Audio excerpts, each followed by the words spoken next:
hear sweet destruction calling my name. I will become the origin of new change. Free all the day slaves while I bury the oppressors. Violence breeds more violence, that's my daughter, let me dress her. Name Vanessa, pull her out the dresser, slap on the suppressor. God bless her, though she has a temper, so you should not stress her. Let her hit him in the chest, penetrate the vest, hit her in the breast. Put him on a stretcher, now they flirting with death. They searching for every breath, yet every breath becomes less. Eyes rolling back. Hey, what's up everybody? And 300 man, back in the video, man. It's been a while I made a video like this, but I'm not gonna waste time, man. Anyways, you know, we're gonna talk about Lawrence Springs today, man. So I've had Lawrence Springs in my car for like I want to say it's got to be over a week now. So I got Lawrence Springs. It's called Torrentec. Got it from Amazon. First of all, I'm just gonna talk about like the installation process and what to expect if you're planning on doing it yourself. Because I did it myself, you know. I didn't take it to a shop or anything like that.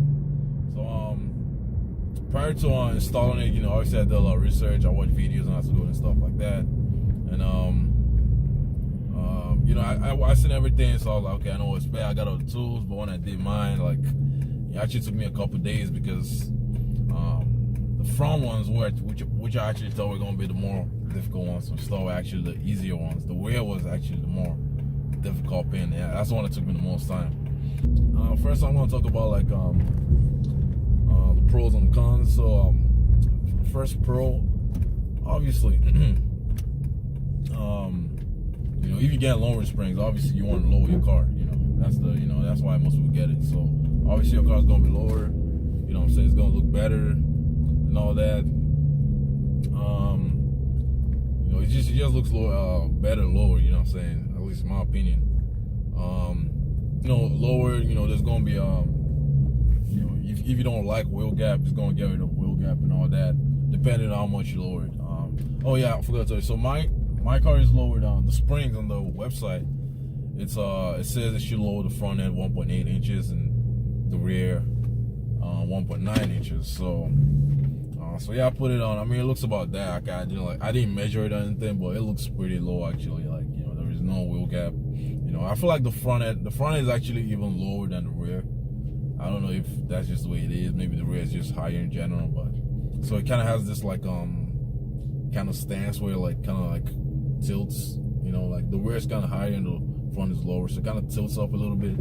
You know, I actually like it. To be honest, it's definitely not even. The front end is definitely a lot lower because and the rear I still have just a little bit of wheel gap, just a little bit, but in the rear and the front there is no wheel gap. I cannot stick my finger, like there is no wheel gap in the front end. So yeah, I kind of like that. I think it's called rake look, something like that. So it actually looks good. I actually like it. It actually turned out pretty okay. So yeah, it's gonna look good. You know, obviously lower. So one more thing about Lawrence Springs. So when you lower your car, obviously you reduce the center of gravity is a lot lower. So you know your car's gonna have better aerodynamics. You know, better lower center of gravity. Also, you know, better handling and all that. My car, I don't know because it's just so heavy. Because my car weighs over 4,000 pounds. I have a 07 Chrysler 300C, by the way, in case y'all don't know. I don't know if my car is just so heavy. I couldn't really tell the difference in handling, if it got better or, I mean, it could have been better, but not so like, it's not like a noticeable night and day difference. You God damn, I see it's hot. So yeah, it's maybe it is, but I mean, it should be better. Obviously, you know, you're lowering the center of gravity and all that, but for me, it's not so noticeable. I mean, that's not why I bought it anyway. I just wanted to lower my car, to be honest, because I wanted to look low. So I didn't buy it for handling or anything like that. But you know, you would normally have, you know, better handling and all that. Like I said, lower center of gravity. Your body roll should, you know, decrease also, because, you know, obviously if you're buying a Lawrence spring, your spring is gonna be a lot shorter. Depending on how low it is, it's gonna be shorter than the stock spring. So because it's a lot shorter, it's usually gonna be a lot more stiffer than the stock spring. With the pros, that's pretty much it, to be honest. That's pretty much it. You know, usually if you get in Lawrence Springs, you know, you want to know what you're getting yourself into.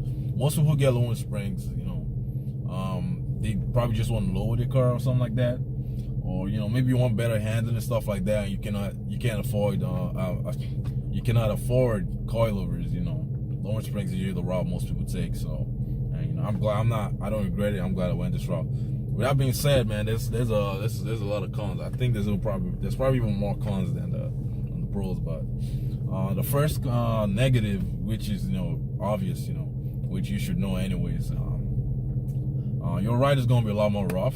Like it's really rough, you know what I'm saying? Like I knew, like, okay, before getting Lawrence Springs, I knew the ride was gonna be rough, don't get me wrong, but I didn't think it was gonna be like this bad. Like it's super rough. I'm gonna be honest with you. Like, if you're the kind of person that care about your ride comfort and all that, you should probably just go get coilovers or airbags or something. Don't stay away from Lawrence Springs. Okay, the ride is harsh.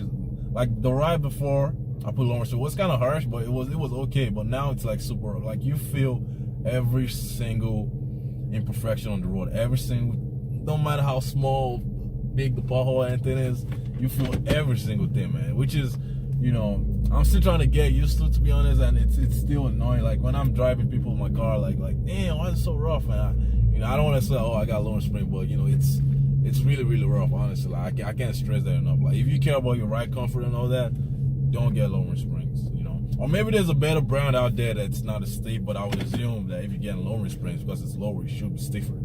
So, but yeah, that's the main thing about Lawrence Springs, actually, because once you lower it like that, you're a lot closer to the road. So also with being so low, you also introduce a lot more noise, so your car's gonna be a lot more noisy, you know, just because it's rough, and also, you know, because you're so close to the ground and stuff like that. And also because of how rough it is, another good thing you can say about it is probably because, like I said, you feel every single thing, so you have a lot more road feel. You know, you feel the road a lot more, but like I said, negative, like it's going rough. You're gonna feel every single imperfection and everything like that. But anyways, I don't want to, you know, like I already said, like I said, most likely if you get Lawrence Springs, you already know that. So I'm just saying it for the people who don't know. So yeah. So the second negative is obviously if you lower it, you're increasing your chances of bottoming out, or bottom out, whatever they call it. And pretty much what it is you get so low to the ground, and maybe you're driving and your car, like, you hit like a sizable amount of like imperfection or pothole or something, and your car literally like slams on the ground, you know, like either the front end or rear, whatever, you like slam on the ground. So obviously because you're a lot lower, you increase the chance of something like that happening. You can damage something and stuff like that. So it actually happened to me once. It was kind of funny. After I installed the springs and everything, when I was like taking a test drive, it actually happened to me one time. I was driving and I took a right turn and I hit this pothole, and the front end just slammed, and like, bam, it was so loud. I was like, whoa, what? I thought something broke, you know. I was kind of scared, but it still drove fine. And then I checked it, everything was fine, and I see this huge like scrape in the bumper, but you know, but yeah, but ever since then it hasn't happened again. But like I said, you do increase the chances of something like that happening. So like I said, my car is 1.8 in the front and 1.8 in the rear, so it's not crazy low. I mean, it is pretty low, but it's not, you know, it's not anything, you know. But yeah, you know, you increase the chance of bottoming out. Obviously another thing, you know, with being so low is, you know, you're increasing your chances of like scraping on like driveways, speed bumps, you know, whatever you name it, you know what I'm saying. Where I live, I have a lot of speed bumps, and I scrape on a good amount. Now I actually know, because where I live, there are different sizes of speed bumps. So I know the ones that are high enough that I know I can't go through, and I know the ones that are not high enough that I can go through. So tricks, you know, damaging your exhaust, you know, whatever. If you have like a belly pan or anything, you're gonna scrape a lot of things. So just be wary of that. Be careful of whatever roads you're driving. You know, like I said, I'm only 1.8 and 1.9. So imagine people who lower like 3 inches or whatever, you know, crazy. I don't even know how people drive cars like that, but yeah, you know, you do increase the risk of damaging stuff on your car and stuff like that. I talk about speed bumps and everything, and probably the last negative that I could think about is, obviously since you're starting lowering springs, it's when you lower your car, it's pretty much fixed at that point. You know, it's not like coilover. You know, coilovers, you can adjust the height. You know, if you want it low, if you want it high, if you have airbags or something like that. But with lowering springs, when you lower it, that's just the way it's gonna be. You can't raise it up. Obviously, you can't lower it any further or anything. So if, you know, if it's something you don't like, you know, you might have to, you know, take everything out again. If you start, like it's a pain in the ass. But you know, just know that. Just make sure, you know, before you get lowering springs, if you're not sure which height you want, you know, just make sure you do a lot of research with whatever car you have and see the difference in height and everything. You know, because you want to get it right. Because if you go too low, you know, then you have to take everything out again and, you know, stuff like that. So, you know, I'll find a good spot. You know, I was actually going to lower my car 2 inches, but I couldn't find any springs, you know, in my budget range that was like 2 inches and stuff like that. So I saw this one on Amazon. I'm like, oh, okay, I'm going to just get this one. And, you know, and I know people say, oh, don't chip out on lowering springs and all that.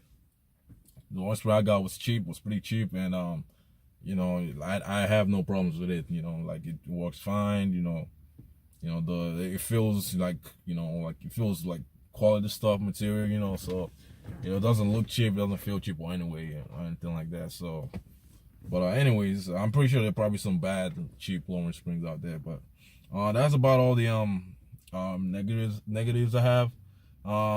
So some tips that I can give you before you if you plan on doing, like I said, do your research and everything. Make sure of the height you want to go. Also, if you plan on doing it yourself, try to have like a friend or someone do it with you. Like not do it with you, but like at least help you, because like I said, I did it myself. I did it alone. Like I didn't have no help or anything, and yeah, it was just a lot more difficult. You know, do a lot of research. You know, make sure you have all the tools. I had to go back to AutoZone a lot of times to get tools because I wasn't ready, because I've never done this before. So make sure you have everything. Also, it doesn't hurt to have spare bolts. You know, if your car is pretty rusty, if you live in Minnesota like me where it snows like crazy and there's salt everywhere, you know, some of your bolts might be rusty, and you know, it could break off on you if, you know, you don't take care of it. So make sure, you know, you have spare bolts just in case, you know. Another big one which I did mess up was the front lowering spring, the front struts. So in my car there are 3 top, it's called the strut top mounts, and there are 3 bolts. So those are the bolts that hold on the strut tower, that hold the struts to the top. You know, I'll put a video clip or something. And like I said, I have 3 bolts, and when I was putting it back, I over torqued it and it broke it broke clean. Like I was so mad. I was like, damn. You know, so apparently those top mount bolts, you know, they don't require a lot of torque. So you just make sure you want to like hand tighten them. Don't tighten them too much, because if you tighten it too much, you're gonna break it. You know, so I broke mine clean. You know, and I had to order a new strap mount. So I take everything out and put the new ones in. It was just, the whole thing was a little bit of a nightmare. At some point I wanted to give up, but you know, but I got it done. I put a new one in. Make sure you have a floor jack. You know, it's gonna be helpful for the rear. You know, it's gonna really help you line up. If you have my car, or Dodge Charger or Magnum or 300, you know, having a floor jack is gonna be a lot easy. It's gonna make it a lot easier for the rear ones. Putting it back so that we can jack it up and line them up and put the bolts back in. Well, yeah, do that. People say you need an alignment. I mean, it probably is not bad to get an alignment. I didn't get an alignment. My alignment's pretty fine. But I hear people saying you need to get an alignment. Like I said, I don't think you really need it. My alignment is, you know, the same it was before, so I didn't bother getting an alignment.